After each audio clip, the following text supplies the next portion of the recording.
Hello everyone, welcome to Surya tutorials. तो students, अभी तक हम लोगों ने क्या पढ़ा? अभी तक हम लोगों ने यूक्लिड्स डिवीजन एल्गोरिदम और लेमा के बारे में पढ़ लिया है। साथ में हम लोगों ने एक्सरसाइज 1.1 को भी फिनिश कर लिया। तो अब हम लोग बात करने वाले हैं सेकेंड टॉपिक के बारे में, जो कि है आपका फंडामेंटल थ्योरम ऑफ अर्थमेटिक। ये थ्योरम बेसिकली आपका एक तरीके का प्राइम फैक्टराइजेशन मेथड है, जिसकी हेल्प से हम लोग एलसीएम और एचसीएफ को फाइंड करेंगे। अब हम देखते हैं कि फंडामेंटल थ्योरम ऑफ अर्थमेटिक क्या कहता है। तो यहाँ पे यह थ्योरम यह कहता है कि every composite number can be expressed as a product of prime numbers and this factorisation is unique apart from the order in which prime factors occur. अब इसको हम समझते हैं। फंडामेंटल थ्योरम ये कह रहा है कि अगर हम लोग किसी भी कंपोजिट नंबर को उसके प्राइम फैक्टर्स के फॉर्म में एक्सप्रेस करें, तो वो जो उसका प्राइम फैक्टर होगा वो यूनिक होगा और इस बात पे डिपेंड नहीं करेगा कि उसका प्राइम फैक्टर किस ऑर्डर में लिखा गया है। एग्जांपल्स के लिए हम समझते हैं लेट्स सपोज 12। इसे हम क्या लिख सकते हैं? 1 इंटू 2 इंटू 2 इंटू 3। अब ये क्या है? ये प्राइम फैक्टर है 12 का। तो ये जो प्राइम फैक्टर है 12 का, ये अब किसी और नंबर का प्राइम फैक्टर नहीं हो सकता, क्योंकि अगर यही होगा तो मल्टीप्लाई करेंगे फिर से 12 आ जाएगा। इसका मतलब ये प्राइम फैक्टर यूनिक है। और दूसरी बात क्या है कि ये इसके ऑर्डर पे डिपेंड नहीं करता कि किस ऑर्डर में लिखा गया है। मतलब ये कि अगर इसको हम लोग इस तरीके से लिख दें 3 इंटू 1 इंटू 2 इंटू 2, तो हम लोगों ने क्या किया? ऊपर वाले को रीअरेंज करके लिख दिया। लेकिन अगर हम इन सब का मल्टीप्लाई करेंगे फिर से 12 मिलेगा। इसका मतलब क्या हो गया कि फंडामेंटल थ्योरम ऑफ अर्थमेटिक यही कहता है कि अगर हम लोग किसी कंपोजिट नंबर के प्राइम फैक्टर के ऑर्डर को अगर हम लोग आगे पीछे कर दे, ऑर्डर को अगर हम लोग थोड़ा सा चेंज कर दे, तब भी कभी भी उसके प्राइम फैक्टर्स पे कोई इफेक्ट नहीं आएगा और वो नंबर सेम रहने वाला है। तो आई थिंक अब आप ये समझ गए होंगे कि फंडामेंटल थ्योरम ऑफ अर्थमेटिक क्या होता है। अब हम लोग देखते हैं कि इसका एप्लीकेशन क्या है। इसका मेनली दो ही एप्लीकेशन है। पहला तो ये है कि हम लोग इसका यूज करते हैं ये प्रूव करने में कि कोई नंबर इरेशनल है या फिर नहीं है। और दूसरा यूज इसका ये है कि हम लोग ये चेक करते हैं इसकी हेल्प से कि कोई भी डेसिमल एक्सपेंशन वो हमारा टर्मिनेटिंग है या फिर नॉन टर्मिनेटिंग है। ये चीजें हो सकता है आपको अभी ना समझ में आ रहा हो। तो जैसे जैसे हम लोग आगे बढ़ेंगे ये सारी चीजें आप ऑटोमेटिक समझ जाएंगे। अगले लेक्चर में हम लोग इसके बारे में पढ़ेंगे, फिर उसके अगले लेक्चर में इसके बारे में पढ़ेंगे। इस तरीके से हम लोग इस चैप्टर को फिनिश करेंगे। तो सबसे पहले हम देखते हैं एग्जाम्पल्स इस फंडामेंटल थ्योरम ऑफ अर्थमेटिक का। ये एग्जाम्पल आपके एनसीईआरटी में भी गिवन है। आपके एनसीईआरटी के चैप्टर नंबर 1 का एग्जाम्पल नंबर 5 है। देखते हैं क्वेश्चन क्या बोल रहा है। Consider the numbers 4 power n where n is a natural number. Check whether there is any value for which 4 power n ends with digit 0. यहाँ पे ये बोला जा रहा है कि कोई नंबर हमारा 4 पावर n है और n क्या है हमारा? n हमारा नेचुरल नंबर है, ये हमें गिवन है। तो हमसे ये पूछा जा रहा है कि अगर हम लोग n की डिफरेंट वैल्यू लेते हैं तो क्या कभी भी ऐसा हो सकता है जो इसकी वैल्यू आएगी उसका जो लास्ट वाला डिजिट होगा वो 0 होगा? यही पूछा गया है। अब हम देखते हैं कि कभी भी किसी भी नंबर के लास्ट डिजिट में 0 कब होता है। मान लीजिए नंबर है हमारा 20। हम एग्जाम्पल्स ले रहे हैं समझने के लिए। तो इस 20 को हम लोग क्या लिख सकते हैं? 2 इंटू 5। तो इसे हम इस तरीके से भी लिख सकते हैं 2 पावर 2 इंटू 5। मतलब ये हो गया कि इसका लास्ट डिजिट 0 है। कब 0 है? जब इसमें 2 और 5 इसके प्राइम फैक्टर्स में 2 एंड 5 दोनों प्रेजेंट है, तभी ये क्या हो रहा है? तभी इसका लास्ट डिजिट 0 है। इसी तरीके से अगर हम बात करें 10 की, तो यहां पर भी क्या होगा? 2 इंटू 5। इसके प्राइम फैक्टराइजेशन में भी 2 एंड 5 दोनों ही प्रेजेंट है, तभी इसका लास्ट डिजिट 0 हो रहा है। इसी तरीके से अगर हम कोई भी नंबर ले ले, उन सभी नंबर्स में लास्ट डिजिट 0 आने का एक ही कंडीशन है कि उसमें 2 एंड 5 दोनों प्रेजेंट हो। हाँ, ये हो सकता है कि इसकी पावर अलग अलग हो, लेकिन एटलीस्ट 1 2 हो, मतलब 1 2 हो, और कम से कम 1 5 होना चाहिए, तभी हमारा जो है नंबर का लास्ट डिजिट 0 आएगा। अब हम देखते हैं यही चीज इसमें अप्लाई करते हैं। हम इसको क्या लिख सकते हैं, 2 पावर 2 और ये रहा हमारा ब्रैकेट, फिर n। इसे हम इस तरीके से भी लिख सकते हैं, 2 पावर, ये वाला पावर बाहर चला जाएगा तो हो जाएगा 2n। तो अब आप ही बताइए, क्या ये कभी भी इसका लास्ट डिजिट 0 हो सकता है? नहीं हो सकता। रीजन क्या है, इसमें 2 तो प्रेजेंट है लेकिन 5 प्रेजेंट नहीं है। जब 5 प्रेजेंट नहीं होगा तो कभी भी इसका लास्ट वाला डिजिट 0 नहीं हो सकता है। यही हमसे पूछा गया था कि आप चेक करिए कि कभी भी इसका लास्ट वाला डिजिट 0 हो सकता है या फिर नहीं हो सकता है। अच्छा, यहाँ पे एक चीज और है कि हम लोग भले ही n की कितने भी वैल्यू चेंज कर लें, ऐसा नहीं है कि हम लोग सिर्फ n की एक ही वैल्यू के लिए बात कर रहे हैं। n एक नेचुरल नंबर है, तो अगर हम लोग n इक्वल टू 1 2 3 कुछ भी रख के चेक कर ले, कभी भी इसकी वैल्यू 0 नहीं आएगा। लेट सपोज कि हम चेक भी कर लेते हैं। मान लीजिए हम लोगों ने n इक्वल टू 1 ले लिया, अब इसकी वैल्यू क्या होगी, n इक्वल टू 1 पे ये होगा 2 पावर 2 दैट इज 4।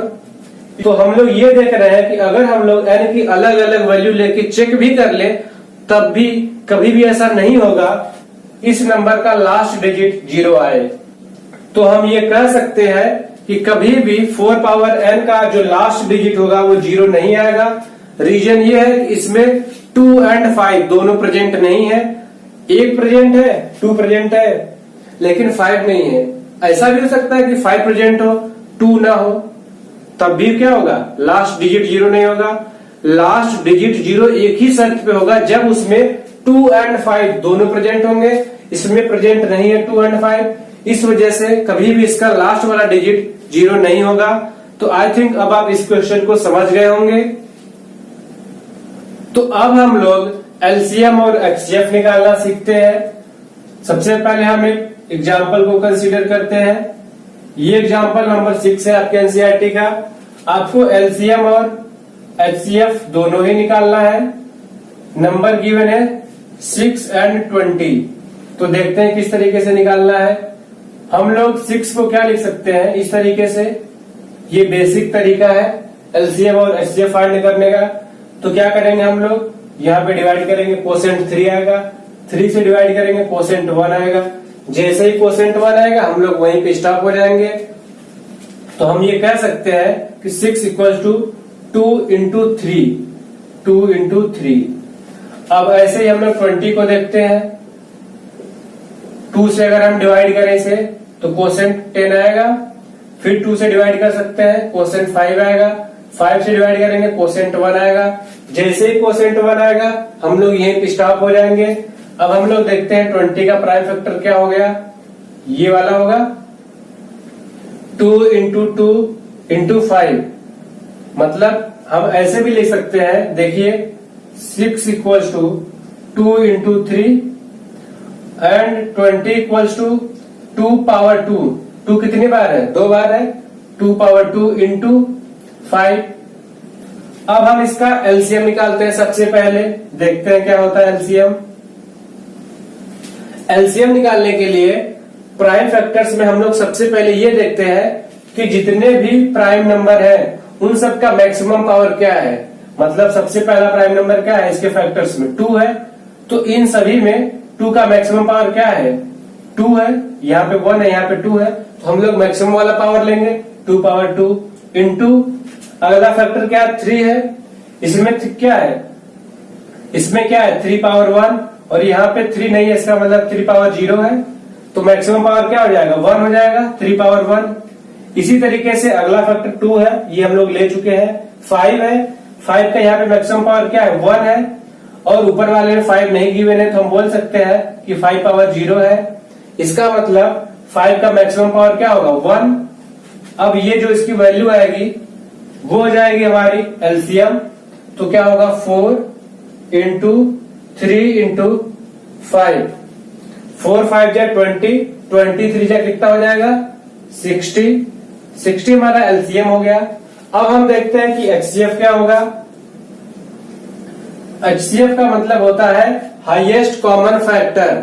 तो इन दोनों में जो कॉमन होगा सबसे ज्यादा वही हमारा एचसीएफ होगा। देखते हैं क्या कॉमन है।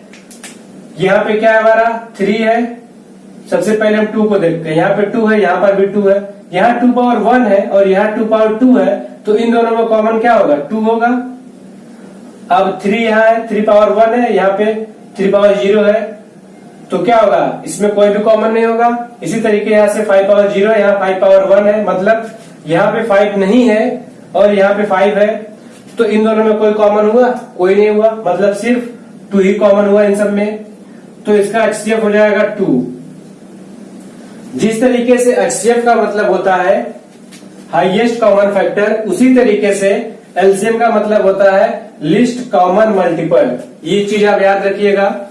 ये था एग्जाम्पल नंबर 6। अब हम लोग दूसरा एग्जाम्पल देखते हैं जो कि आपके एनसीईआरटी में गिवन है। एग्जाम्पल क्या है, आप अगर चाहें तो एग्जाम्पल नंबर 7 को रिफर कर सकते हैं, आपके एनसीईआरटी में गिवन है। क्वेश्चन है आपका, आप लोगों को एलसीएम और एचसीएफ निकालना है 96 एंड 404 का। ये गिवन है आपको, इसका आपको एलसीएम बताना है और एचसीएफ निकालना है। देखते हैं किस तरीके से निकाल सकते हैं। फिर से वही मेथड लगाएंगे। सबसे पहला काम 96, इसको प्राइम फैक्टराइजेशन के लिए हम चेक करते हैं 2 से डिवाइड करके। अच्छा, हम लोग 2 3 5 इन्हीं सब नंबर से चेक करते हैं, 4 6 ऐसे नंबर से चेक नहीं करते। रीजन क्या है, हमें प्राइम फैक्टराइजेशन निकालना है ना, हमें तो प्राइम फैक्टर चाहिए। तो इस वजह से हम लोग हमेशा यहाँ जब भी डिवाइड करेंगे प्राइम नंबर से ही डिवाइड करेंगे। तो सबसे छोटा प्राइम नंबर क्या होता है 2, हम लोग 2 से चेक करेंगे, डिवाइड हो जाएगा। हाँ, कोसेंट कितना आएगा 48 आएगा। फिर से 2 से ये डिवाइड हो जाएगा, अब 24 आएगा। फिर 2 से डिवाइड होगा 12 आएगा। फिर 2 से डिवाइड होगा 6 आएगा। फिर 2 से डिवाइड होगा 3 आएगा। फिर 3 से डिवाइड होगा 1 आएगा कोसेंट। जैसे ही कोसेंट 1 आएगा हम यहीं पे स्टॉप हो जाएंगे।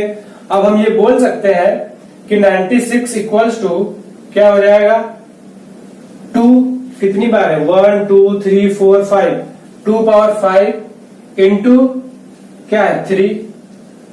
अब इसी तरीके से हम लोग 404 का देखते हैं।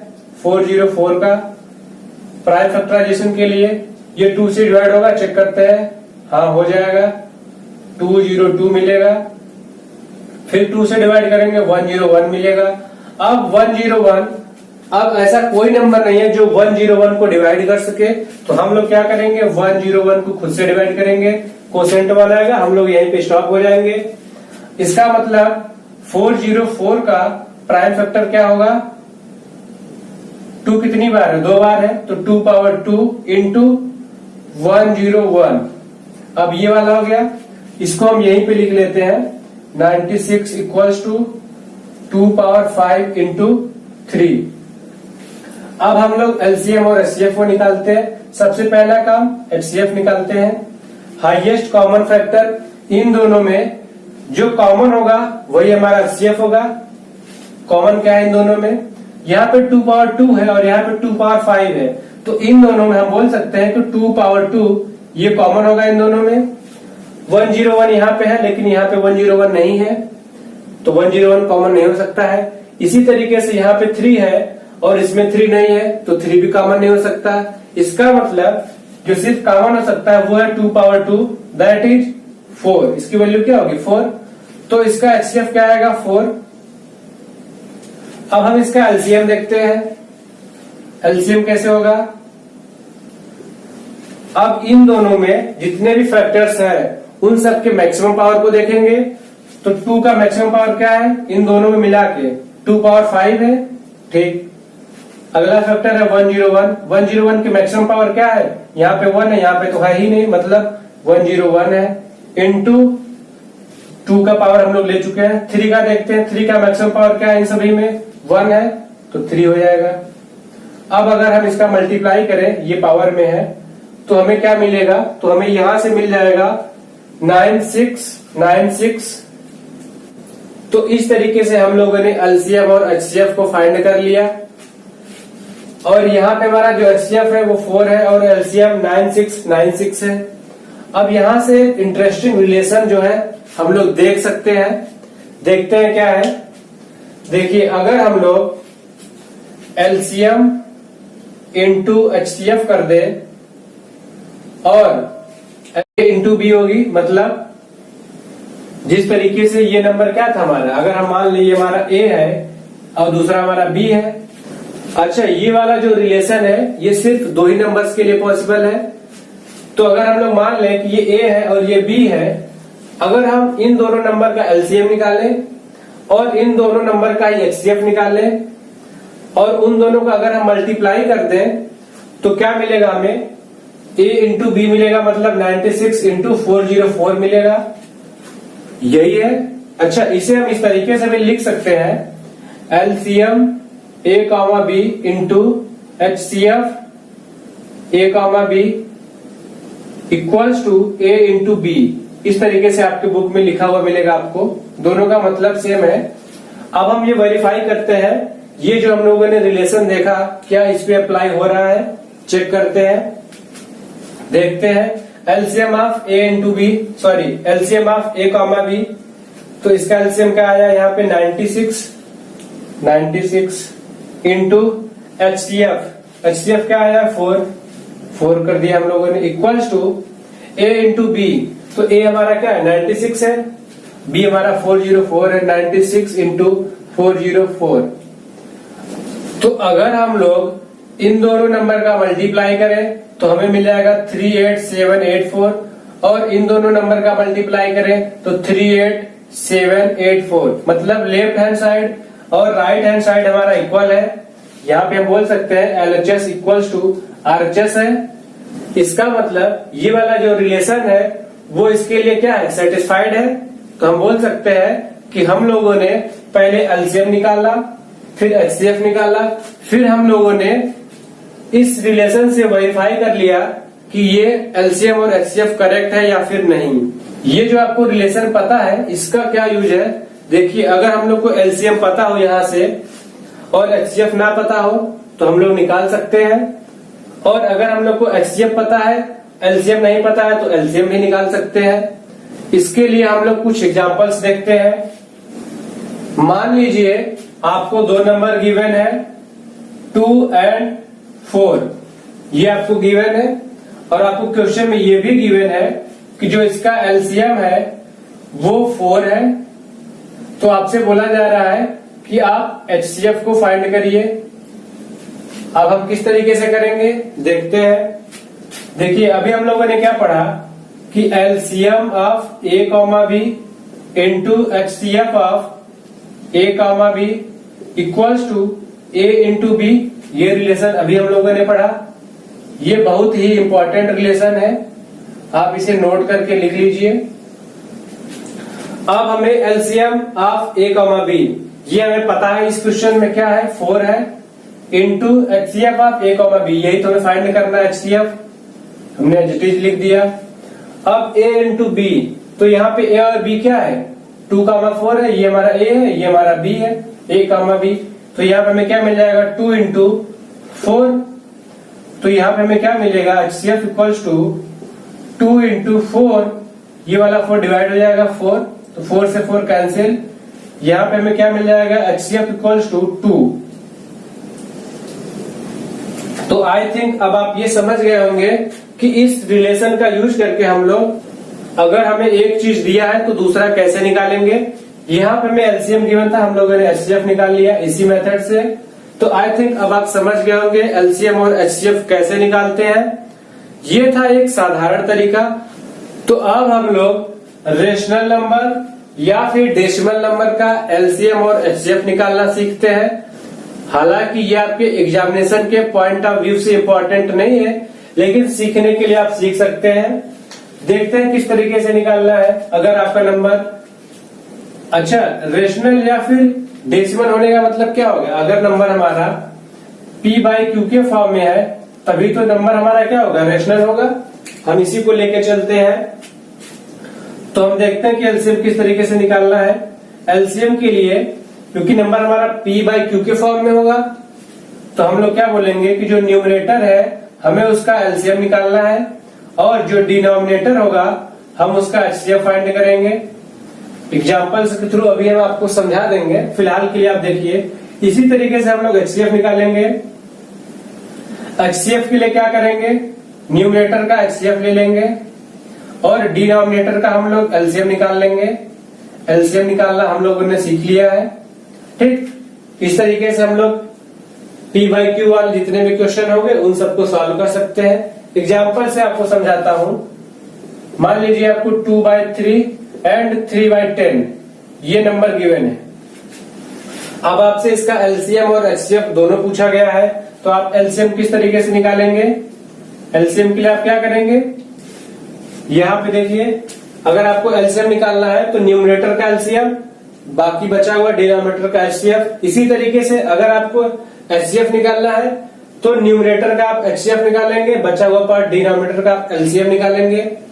अब हम देखते हैं एलसीएम के लिए क्या करेंगे, न्यूमरेटर का एलसीएम लेंगे, मतलब एलसीएम ऑफ न्यूमरेटर में क्या है 2,3 डिवाइडेड बाई क्या करेंगे, डिनोमिनेटर का क्या करेंगे हम लोग एचसीएफ लेंगे। डिनोमिनेटर में क्या है हमारा, अच्छा एचसीएफ ऑफ डिनोमिनेटर में क्या है 3,10। अब जो आंसर आएगा वही हमारा एलसीएम होगा। क्या आएगा आंसर, 2 और 3 का एलसीएम क्या होगा 6, और 3 और 10 का जो एचसीएफ होगा हाईएस्ट कॉमन फैक्टर वो 1 होगा, तो 6/1 दैट इज 6 क्या हो जाएगा, इसका एलसीएम हो जाएगा। अब हम देखते हैं कि एचसीएफ क्या होगा। एचसीएफ के लिए हम लोग क्या करेंगे, न्यूमरेटर का एचसीएफ लेंगे, तो लेते हैं एचसीएफ ऑफ 2,3 डिवाइडेड बाई है तो डिवाइडेड बाई, डिनोमिनेटर में क्या लेंगे हम लोग एलसीएम ऑफ डिनोमिनेटर लेंगे हम लोग, तो एलसीएम ऑफ डिनोमिनेटर क्या है आपका 3,10। अब अगर हम लोग देखें तो ऊपर हम लोग को क्या निकालना है, एचसीएफ ऑफ 2,3 क्या हो जाएगा 1, और एलसीएम ऑफ 3 और 10 का एलसीएम क्या होगा 30। तो यहां से जो हमें एचसीएफ मिलेगा वो 1/30 मिलेगा, एलसीएम 6/1 मिलेगा। अब अगर आपको ये कंफ्यूजन है कि आपका एलसीएम और एचसीएफ सही आया है कि नहीं, तो इसके लिए हम लोग जो आपको रिलेशन पता है उसमें रख के ये चेक कर लेंगे कि हमारा आंसर ठीक है या नहीं। चेक करते हैं हम लोगों ने क्या पढ़ा था, LCM into HCF equals to a into b. ये 2 नंबर के लिए हमेशा वैलिड है, 3 नंबर के लिए वैलिड नहीं है, लेकिन 2 नंबर के लिए हमेशा वैलिड है। देखते हैं एलसीएम हमको क्या पता है, यहाँ पे क्या आया है हमारा एलसीएम 6, मतलब 6/1 है, इंटू एचसीएफ। एचसीएफ हमारा क्या आया यहाँ पे 1/30 आया है, तो यहाँ पे हो जाएगा 1/30 equals to a into b. A क्या है हमारा यहाँ पे 2/3 है, और बी क्या है हमारा 3/10 है। तो अगर हम यहाँ पे क्या है 6/30 हो जाएगा हमारा, अगर हम डिवाइड करेंगे तो मिल जाएगा हमें 1/5। राइट साइड का देखते हैं, 2 से ये 10 डिवाइड हो जाएगा 5, 3 से 3 कैंसिल, 1/5 इक्वल्स टू 1/5। तो यहां से हमारा LHS इक्वल्स टू RHS आ गया है।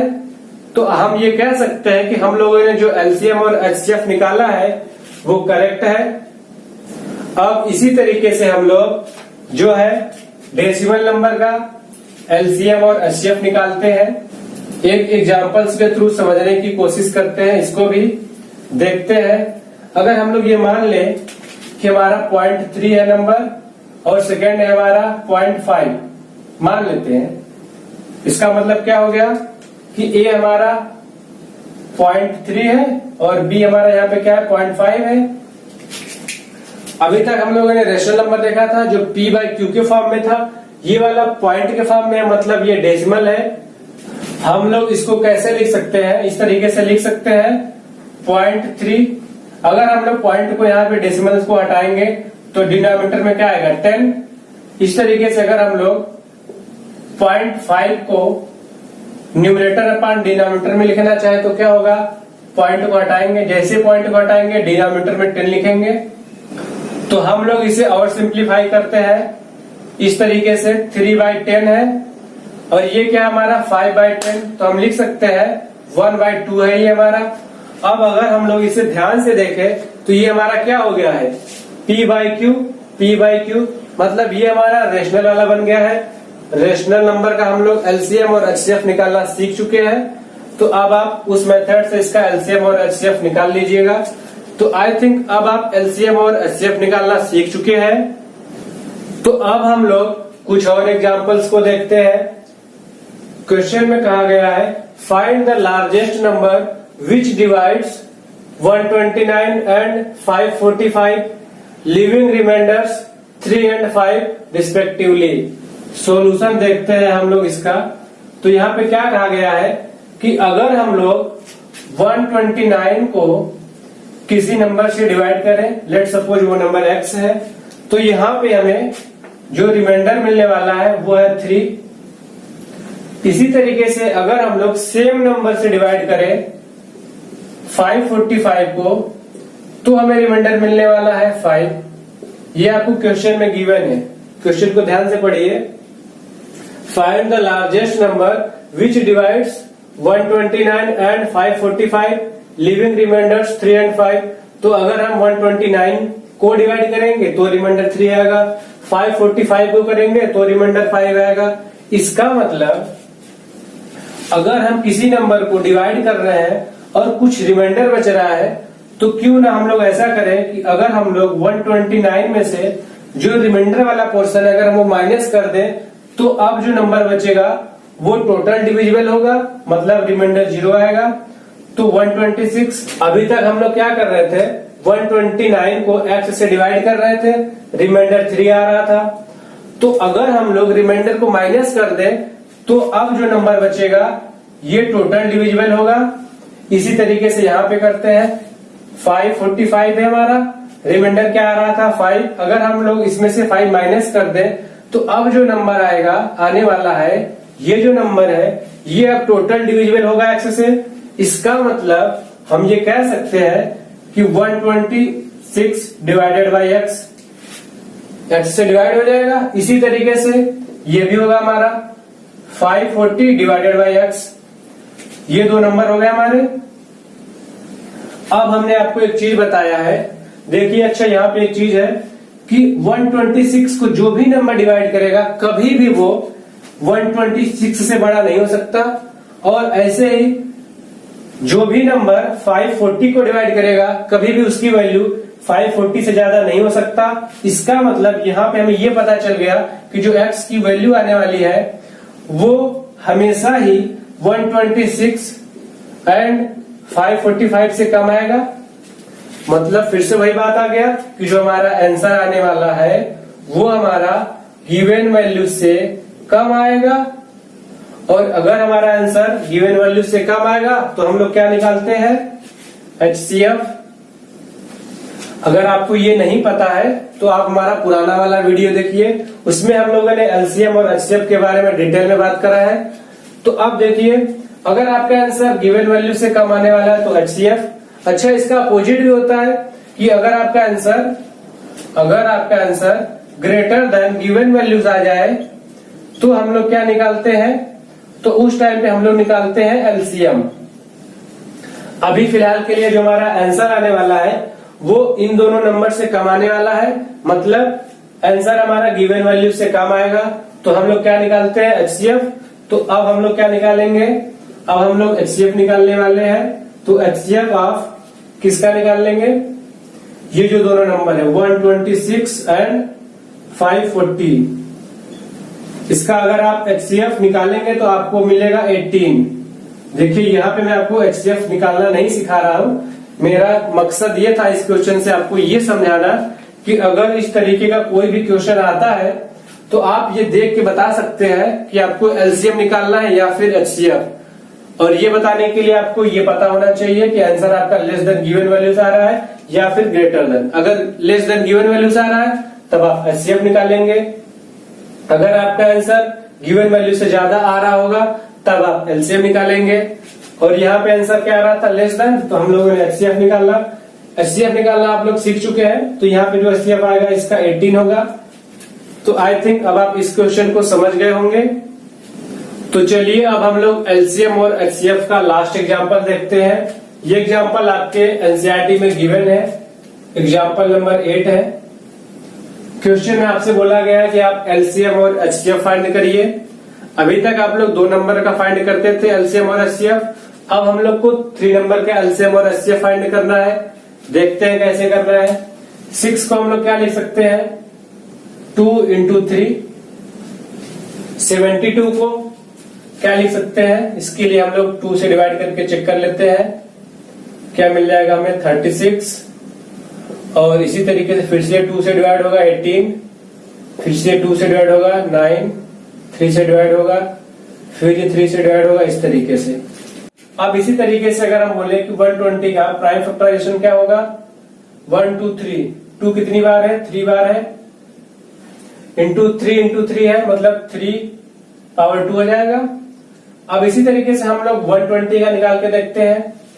120 साइड में थोड़ा लिख लेते हैं, 120, ये भी 2 से डिवाइड हो जाएगा, 60 आएगा, फिर 30, फिर डिवाइड होगा 15, फिर 3 से होगा 5, 5 से होगा 1।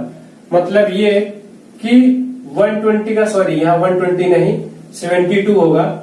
120 इक्वल्स टू क्या हो जाएगा, 1 2 3, 2 कितनी बार है, 3 टाइम्स है, 3 into 5, 3 into 5। तो अब हम लोग देखते हैं कि इसका हाईएस्ट कॉमन फैक्टर क्या होगा, दैट इज एचसीएफ क्या होगा। एचसीएफ वही होता है जो इन सभी में कॉमन हो, सिंपल सी चीज है। 2 को देखते हैं, 2 इसमें है, इसमें है, इसमें है, तीनों में है, तीनों में 2 पावर 1 है, यहाँ 3 है, यहाँ 3 है, तो कॉमन क्या होगा, सिर्फ 2 ही होगा, क्योंकि अगर हम 2 पावर 2 लेंगे तो इसमें 1 ही है ना, तो इसमें कॉमन 2 में क्या हो जाएगा, सिर्फ 2 ही होगा। 3 को देखते हैं, इसमें 3 है, इसमें 3 पावर 2 है, इसमें 3 पावर 1 है, तो इन सभी में सिर्फ 3 पावर 1 ही कॉमन है। और फिर है आपका 5 इसमें नहीं है, ना ही इसमें है, तो ये कॉमन नहीं हुआ, तो यहां से हमें एचसीएफ मिल जाएगा 6। अब इसी तरीके से हम लोग एलसीएम भी निकाल सकते हैं। एलसीएम के लिए हम लोग क्या करते हैं, सभी नंबर्स में हर एक फैक्टर को देखते हैं, उसके मैक्सिमम पावर को ढूंढते हैं। तो देखते हैं सबसे पहला फैक्टर क्या है, 2। इन सभी में 2 का मैक्सिमम पावर क्या है, यहाँ पे 2 पावर 1 है, यहाँ पे 2 पावर 3 है, यहाँ पे 2 पावर 3 है, तो हमें मिलेगा 2 पावर 3 इंटू अगला फैक्टर 3 है। इन सभी में 3 की मैक्सिमम पावर क्या है, यहाँ पे तो 1 है, यहाँ 2 है, यहाँ पर भी 1 है, तो मैक्सिमम पावर क्या हो गया, 3 पावर 2। इसी तरीके से अगला कोई और फैक्टर है, इसमें नहीं है, इसमें नहीं है, इसमें है 5 की मैक्सिमम पावर इन सभी में क्या है, यहाँ पे 1 है, यहाँ पर 1 है, क्योंकि इधर तो है ही नहीं, तो ये हो गया हमारा एलसीएम। तो हम बोल सकते हैं ये कितना हो जाएगा, 8 9 into 5। अगर हम इसका मल्टीप्लाई करेंगे तो हमें मिलेगा 360। हमें एचसीएफ मिल गया 6, एलसीएम मिल चुका है 360। अब ये क्या है, 3 नंबर्स है, अगर हम चाहे तो ये लगाकर चेक कर सकते हैं, LCM into HCF equals to a into b. ये वाला जो रिलेशन है यहाँ पे वैलिड नहीं होगा, क्योंकि वो सिर्फ 2 नंबर्स के लिए वैलिड होता है, और यहाँ पे हमें a b c 3 numbers given है। तो आई थिंक अब आप ये समझ गए होंगे कि किस तरीके से एलसीएम और एचसीएफ निकालते हैं यूजिंग प्राइम फैक्टराइजेशन मेथड। यहाँ तक कि हम लोगों ने ये भी सीख लिया कि किस तरीके से रेशनल नंबर और डेसिमल नंबर का एलसीएम और एचसीएफ निकालते हैं। तो आई थिंक आपको ये वीडियो पसंद आया होगा। अगर आपको ये वीडियो पसंद आता है तो प्लीज आप चैनल को सब्सक्राइब करिए, लाइक करिए, ज्यादा से ज्यादा लोगों को शेयर करिए। और अगर आपको किसी भी लेक्चर का कोई भी पीडीएफ चाहिए तो डिस्क्रिप्शन में आपको लिंक गिवन है, आप वहां से जाके क्लिक करके डाउनलोड कर सकते हैं। Thank you so much.